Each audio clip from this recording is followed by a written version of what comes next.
Je m'identifie comme créole louisianais. Vraiment, c'est la culture africaine. Ça se passe sur la sorcière. Je suis 15 ans, ça existe avec les élèves d'immersion.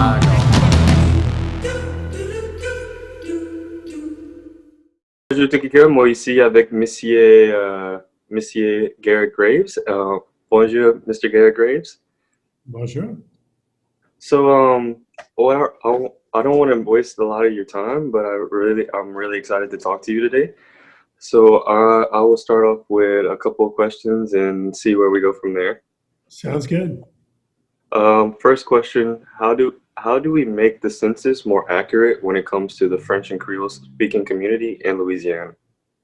I think look, you've got to meet people where they are, which in this case means that you have to converse with people, you have to connect with people in their primary language, which I think is really important.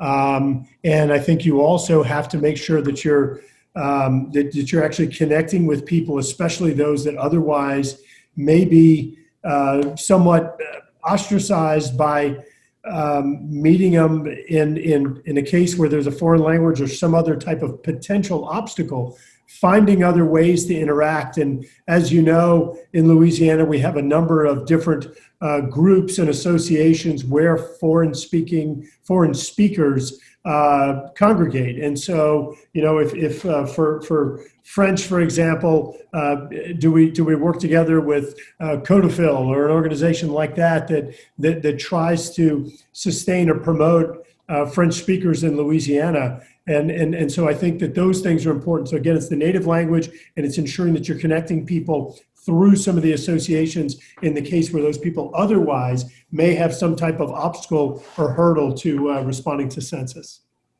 For you, did you have any grandparents or parents who spoke French in Louisiana?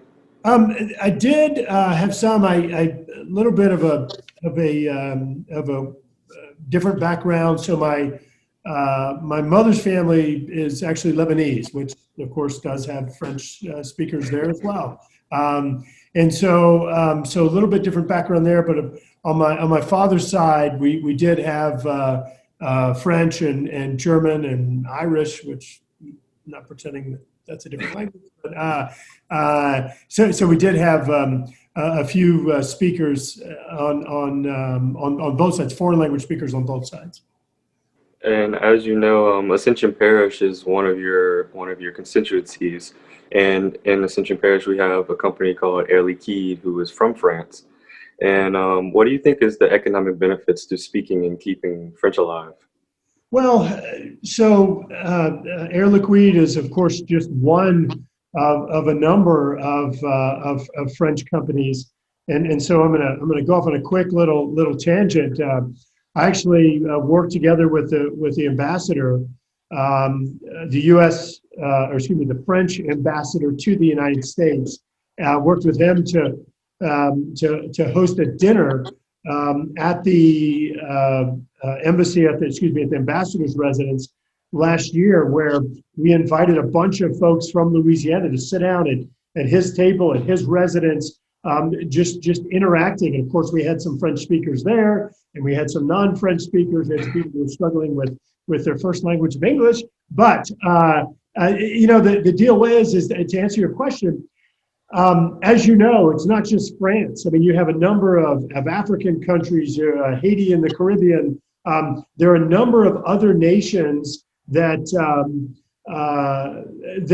speak French either as their first language or is an official language in those countries. So if you can converse with people, communicate with people in their native language, I think it really lowers that barrier to interaction that allows for friendship, that allows for business relationships, that allows for investment, and of course, Air Liquide is a perfect example of that. They have hundreds of millions of dollars of investment right in Louisiana and Ascension, and I think they're working on something in St. James as well, if I remember correctly. So we have around 10,000 students in immersion school, and who are in French immersion or Spanish immersion. But when they get out of immersion schools, they have nowhere else to go and utilize these languages, and they end up leaving Louisiana. So how do we create a bilingual, trilingual economy for them to stay? Well, I think that, like we just discussed, the fact that we have French companies that are in Louisiana today, that are making investments, the fact that we have a relationship with Ambassador Etienne from France, and are able to help try and build upon those existing French, and I don't think we stop there. Again, there are a number of other nations around the world that speak French. I think that we continue that outreach and try and make Louisiana a bit more of kind of an international destination or an international investment location. And, look, as you well know, we have international tourists, and of course this year is a bit different, but we have international tourists coming from all over the globe to Louisiana to come see New Orleans and come see our culture all over South Louisiana and enjoy the unique aspects of our community. And so it gives us an opportunity to engage those folks. I think we can engage them in the language. We can try and use that as an opportunity to create business relationships. And I think it's all about, and I think you've spoken to Lieutenant Governor Billy Nungesser, but it's about using that opportunity we have through the tourism and through some of the existing relationships we have with companies like Air Liquide, with the ambassador, to just continue building on those investments, which then creates opportunities for folks to use their with family and friends, but actually in business.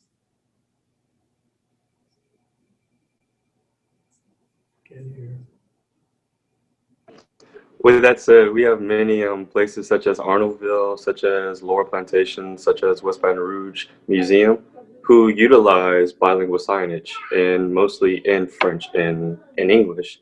So what I want to ask, would that be something that you would be interested in expanding towards road signs and trying to have that pushed in Congress? Well, I know that our Welcome to Louisiana signs were bilingual. We do have French street signs in some places, including in the quarter. But I think that that one of the things that we need to do, the Lieutenant Governor's Office that I mentioned a little while ago, years ago, they had a campaign for the Atchafalaya Basin, which of course is the basin just over to the west of us. And that is one of the most unique areas in the nation. But they had this tourism or PR campaign, and it was the Atchafalaya Basin, America's foreign country. And I was like, oh, that's so great. But the thing is that doesn't apply, in my opinion, just to the basin. I think that's South Louisiana. I mean, there's nowhere in the country that has the unique people, the unique culture, the unique just kind of subsistence or integration with the land and the water. And that's why people come. People come to see that preservation of that unique culture. And so I do think that we can be more deliberate about our campaign to preserve that, to advocate it, to communicate it. And obviously the signage is one idea of a way to kind of promote and preserve and market that unique culture that we have in Louisiana, and I think benefits the tourism and the potential business relationships. So I'm gonna diverge from the French for a little while and go into what inspired you to get into politics. I don't know if this was the best reason or not. I never, ever had a desire to do this. Most people don't just go run for Congress as their first thing. That's what I did. Most time you do a city or parish council or a state legislature or something, and I just did this. And again, I just want to preface it. I don't know that this was the best motivation, but after telling people for 9 months that I wasn't running because people had asked me, I just didn't have any interest in doing it. But my wife and I had a conversation that was really pivotal.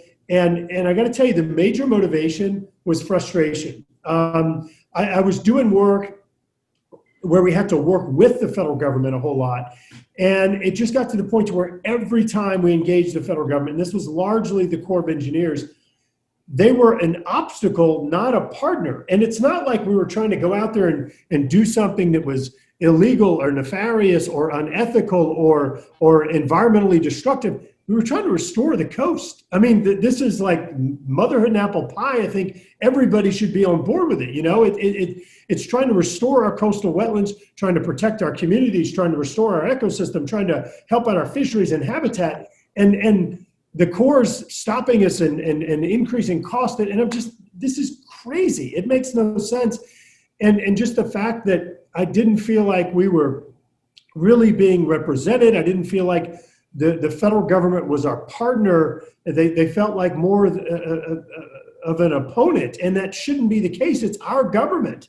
And so I got to say it again, I think frustration and just not feeling represented, not feeling like the federal government had our interest in mind. And again, if I had a bad idea, or if we were trying to do something crazy or illegal, absolutely stop us, no doubt. But in this case, you know, we're trying to protect people from hurricanes and flooding and trying to restore our coast and other things and trying to hold folks accountable for the oil spill and clean up the oil. And it just didn't make sense to me that our own government was opposing efforts that were in the public interest. And so I'll say it a third time, frustration was probably the greatest motivator to jump into the race.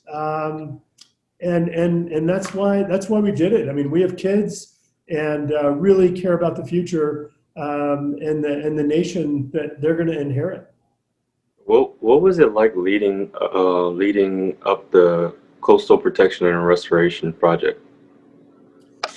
It was one of the best jobs ever. It was. I mean, you look at this problem that, gosh, I mean, you could say it's a 60, 70, 80, 90 billion dollar problem. And I remember James Carville, the political consultant, one day I was sitting there talking to him about it, and he goes, you know, only the way James Carville can, he wrinkled up his face and he goes, man, it's a war. And I'm looking at him, I was like, what are you talking about? And he goes, no, man, think about it. He goes, you know, it's taking our land, it's taking our livelihood, it's threatening our future. It's a war. And you know what? He's right. It is. I mean, it is one of the most fundamental threats that an individual, a family, a community can face, because it threatens your very future, your sustainability, your livelihood. And so, you know, one, it is such an important or urgent mission. Number two, a lot of the things that I've worked on in my life have been these just huge macro level issues. And in this one, in working on the coast of Louisiana,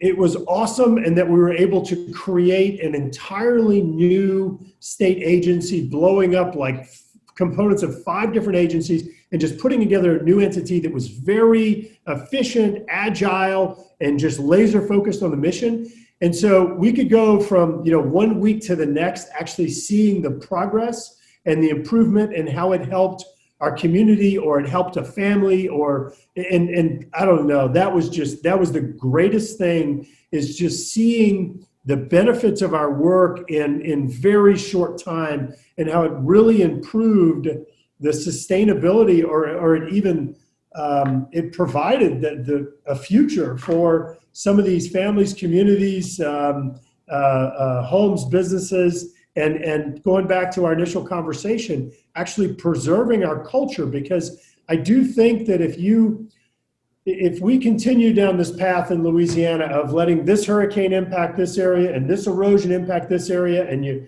lost a dozen families there and a dozen families here and 30 families there and 20 families here, you know, look, this is our trail of tears. It is, and it happens over very slowly over a long period of time, but you can't preserve that culture, that history, those unique attributes of Louisiana by allowing these people to just disperse and go relocate, maybe in Louisiana and maybe not. And Hurricane Katrina is a perfect example. The number of people that we lost to Atlanta, to Dallas, to Houston, to Birmingham was just extraordinary. And so we're losing our culture, our community, and I loved that we could be on the front lines of that fight to actually give our families, our state a fighting chance to survive. And we made a lot of progress. We didn't do everything perfectly. We haven't solved every problem, but we made a lot of progress and enjoyed the job and enjoyed working together with people. Last thing I'll say on it is that, right now, especially in this job, I feel like everything is so polarizing or divisive. And that was an issue that brought everybody together. We just did what was right, and it brought everybody together, and you didn't have all the partisan fighting, and I enjoyed that. So I don't know if Louisiana is doing this, but I know China is building up islands, and United Arab Emirates are building up islands. Is that something that Louisiana is doing or would like to do? Yeah, it's actually pretty awesome because we are doing just that. I don't know if I can do this fast enough, but let's see. But we are absolutely doing just that. As a matter of fact, when you go across coastal Louisiana, you look at the islands from, for example, Plaquemines Parish to over to Lafourche and and Jefferson Parish. This is gonna be a little bumpy here, but I wanna show you something. If I can do this, let me get the. All right, let me see how bad this is gonna be here. All right, so there we go. So there's Louisiana, and if I start zooming in on this, you start getting along the bottom of this is Barataria Bay in here. So here's Plaquemines Parish, and over here is Jefferson, and then Lafourche Parish right here. And so you have all these islands across here. And so years ago, all of these islands were largely, well, from here, from Grand Isle over, were largely eroded and disappearing. And we came in, Pelican and Schofield Islands, we came in and restored those. Shell Island, the east and west lobe, Chenier Ronquille and Bejo Wise, East Grand Terre, and now Grand Terre. And then coming over further, over into this area, we came into Elmer's Island and Caminada and Fouchon and did restoration work there. They're doing some work on the Timbaliers, and then coming on over to Whiskey Island. It ended up, Whiskey Island and Terrebonne Parish ended up being the largest restoration project in Louisiana history, a Barrow Island restoration project in Louisiana history, about $110 million. And the restoration project on Elmer's Island, Fouchon, Elmer's Caminada, and Fouchon, largest restoration project, period, in Louisiana history. When it's all said and done, close to $250 million. So yes, we're building islands, and we're investing billions of dollars in those restoration activities. I could even take you over into the far eastern side of Louisiana, where the Chandelier Islands come down from the Mississippi Cat Island area on that east side, and show you where we came in and did restoration work along there, and on North Breton Island, which is the very bottom of the Chandeliers, doing a project over there as well that, I'm trying to remember, I think it was about $70 million, if my memory serves me correct. So all kinds of work going on. And what's important about that, that's our first line of defense, whether it's on the day-to-day basis and that wave energy pushing in the salt water into fresh and brackish estuaries, or storm surge where you have hurricanes coming in. Those are the first line of defense to protect our communities and protect our habitats. So they play a critical role, and we've made record progress on those. Since coastal restoration is more of a bipartisan issue, do you think the federal government will give us even more money than they already have to, since we are an economic center? I think the fact that we have demonstrated the efficacy, the success, the expertise in doing it, and more so than any other state in the United States. And I say that without reservation, and that's continuing right now under the current governor and the current leadership of Chip Klein, who's in the position that I had a while back. So I do think that the federal government knows that can make that investment confidently. And as a matter of fact, since I've been here, we've passed legislation to provide the state of Louisiana between 80 and about $100 million a year in coastal restoration. We have come in and removed kind of regulatory or legal obstacles to advancing some of these projects. We've been able to pass legislation, not all the way through the process, but we've been able to pass legislation through House committees and other places that have allowed us to increase some of the energy revenue sharing if the funds are dedicated back to the coast.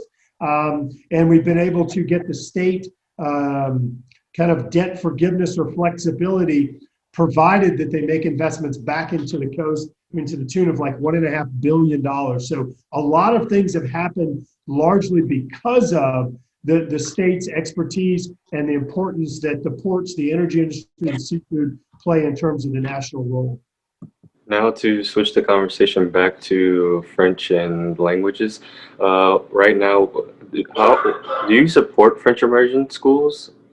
Yeah, absolutely. I think it's important. Just going back to to what I said earlier about the it's one of the things that people love about Louisiana. It's why we have such a robust non-COVID years, a robust tourism industry, and so many people want to come see and enjoy it. So I think that helping to preserve the speaking and the culture is very important, and obviously the immersion schools play a role in that. But it's not just the immersion schools. I think it's the real just kind of preserving not just the speaking, but it's the families, it's the culture, it's that fellowship or camaraderie. And I think all of that's important. And to the extent you have more French speakers, I think it helps to provide more comfort and longevity. And with that being said, a lot of kids don't have access to French immersion or Spanish immersion, since there is a law in Louisiana that if you're a Acadiana parish, which some parishes don't even know that they are Acadiana parishes, like Ascension, you can have an immersion school in your area. But with that being said, all of Louisiana spoke French, and all of Louisiana still speaks French. So is it a possibility that we can probably expand that law? That's a state law, and I'd have to go back and look at it and become more familiar. But certainly, I think you could. And I mentioned earlier, organizations like Codafil and the Council on Development of French in Louisiana, and I think that organizations like that do a great job in helping to promote and preserve the language and the culture. And so, while I think schools are one mechanism, I think that there are others as well that we can expand upon or build upon that are state funded, that we can expand upon to help promote French and preserve French speaking in the state. How can the federal government help out Louisiana when it comes to Louisiana's French language and Creole language? Because I know recently President Trump has passed something which has benefited Native American languages. So how could they help benefit Louisiana languages? I think that in regard to a way that the federal government can help, I'm going to go back to some of the economic, the international dialogue on economic investment. The United States has an embassy, obviously, in France and consulates in France.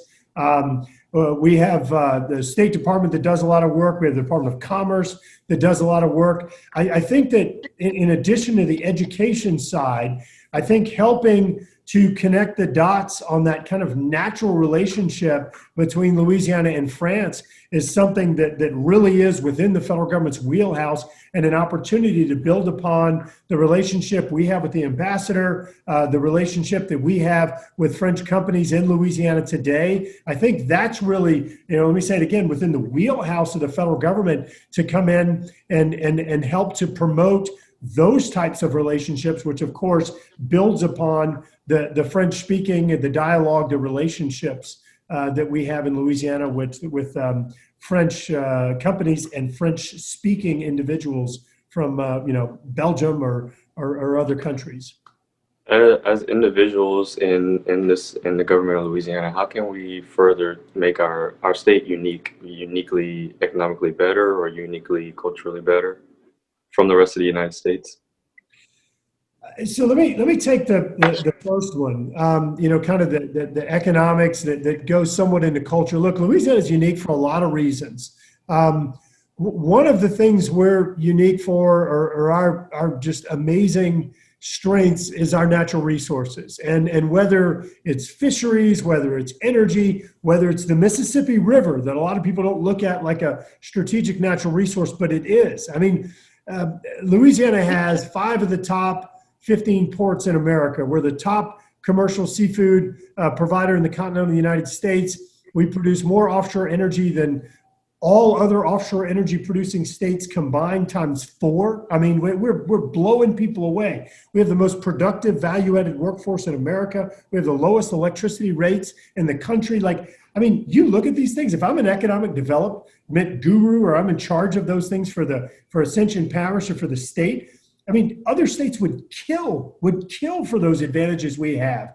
And as you know, we're not leading the nation in, lowest unemployment rates or highest per capita income or lowest poverty rates. Well, it's the opposite. And so, to answer your question, what I would do is I really would take a step back and put a better strategic economic development plan together based upon Louisiana's resources. We've talked about Air Liquide a few times. And look, Air Liquide looks at the assets or the resources that they have in their business or company, and they put a business plan or strategic plan together based upon their assets or resources. And I don't feel like Louisiana, and I'm not saying like just in the past 2 years, 3 years, whatever, just decades, I don't feel like we've played our cards right in terms of our strategic resources or assets in a way that really benefits the citizens of Louisiana. I'll say it again. We should have the lowest poverty rate in America, but we have the highest. We should have the resources to have some of the best education in the nation, and we don't. We're down again, somewhere near the bottom. Unemployment levels, we should have the lowest, and we're not. We actually have in some cases set trends for the worst. And so, this is just, it's really unfortunate, and based upon, kind of the hand we were dealt, the cards we have, the resources we have, Louisiana should not be in this predicament. So I would take a step back and I would look at how do we be more strategic about the Mississippi River, the ports, and that whole intermodal connectiveness to where we can be the international trade hub for the United States, the gateway. Look, over 200 years ago, President Jefferson told Monroe and Livingston, he said, go get New Orleans. He said, you need to buy New Orleans, because he understood at the time it was the gateway to America. And he knew at the time 3/5 of all produce had to pass through New Orleans to go to market. 3/5, 200 years ago. And so just recognizing how important some of these strategic assets are, playing our cards better and making sure they're being played in a way that benefits the citizens of Louisiana, not a out-of-state company, not a foreign company, not a few select individuals, but benefits truly everybody in the state of Louisiana and lifts us up. So with the current, not just COVID, but also with what has happened in the news with the police shootings and all that, what do you think is the reason for this divide opening up in the country right now? I got to tell you, this one's been really hard. I've had, I can say easily scores of conversations with, excuse me, scores of conversations with African-American leaders, community leaders, business leaders, just trying to listen, just helping to understand, just your exact question. Why did this become so explosive? And there's no question that there are racial inequities. There are problems that we need to address. I have not been able to put my finger on why this one, because as you know, we've had other instances in Louisiana, we've had other instances in the United States. Why this year things certainly blew up. Obviously, what happened to George Floyd was disgusting and wrong. But it's not the first time. And I mean, I don't say that in a callous way. I mean, I say it in a disgusting way. It's not the first time, and it shouldn't ever happen again.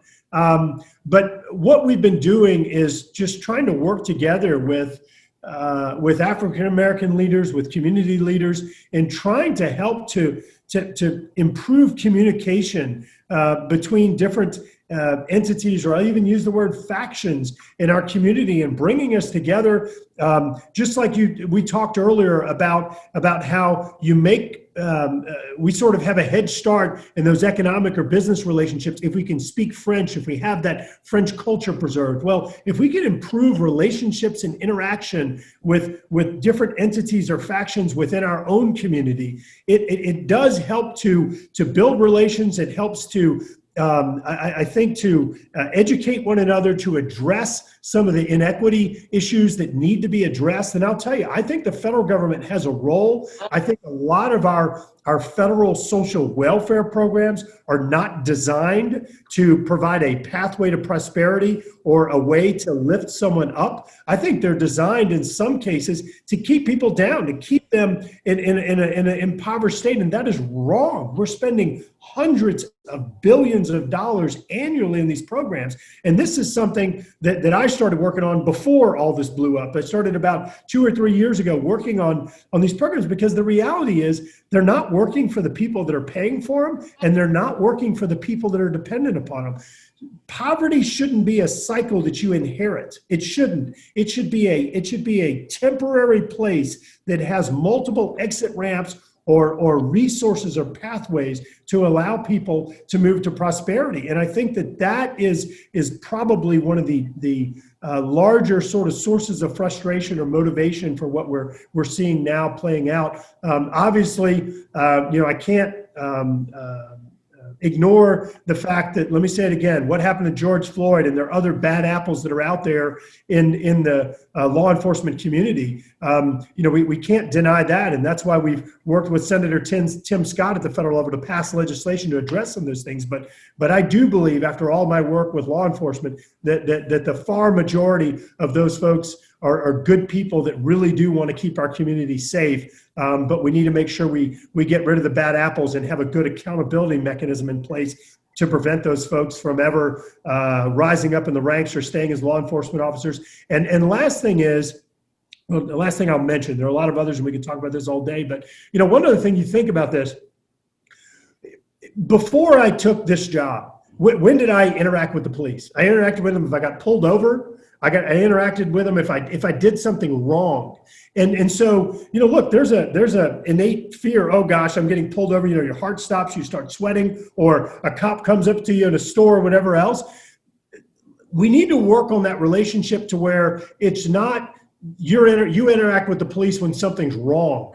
Where we actually have a relationship and we engage more in a community policing type scenario. And I think that's really important as well, just to help to lower those walls between the community and the police and bring them in and be more involved in policing. And I think that there have been some law enforcement officers in South Louisiana that even before all this happened that started trying to bring in community or citizen advisory boards and things like that to try and help out. And before we go, is there any message that you would like to give to young Louisianians about how to be in the community? How to what in the community? How to work in the community, how to be in the community and support the community? Yeah, so I'd say a couple of things. Number one, I think it's really important that you actually be engaged. Pay attention to what's happening in your community. A lot of people like to kind of play the armchair quarterback, where you sit back and say, that's wrong, they're dumb, they need to do this. Get involved, find out the other side of the story. Or, people often make the joke that there's usually 3 sides to every story: your side, my side, and the truth, And so just getting involved in understanding issues a little bit better, offering your insight and perspective and your ideas on solutions, and something that you and I talked about years ago.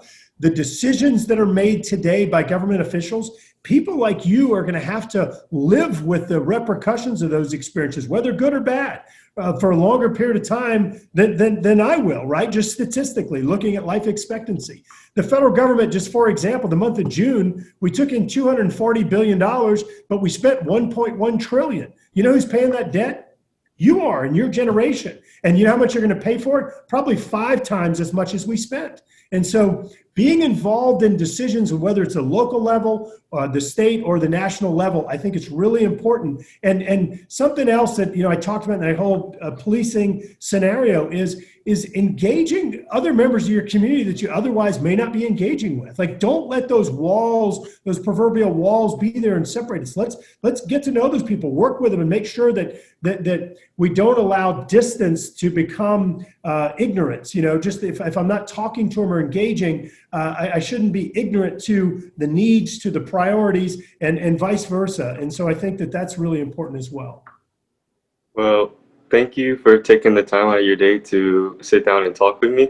And it was quite an interesting talk, and I can't wait to show this with everybody else so that they can see what you've been doing and how you support the community. So thank you again, and thank you everyone for watching, and à la prochaine.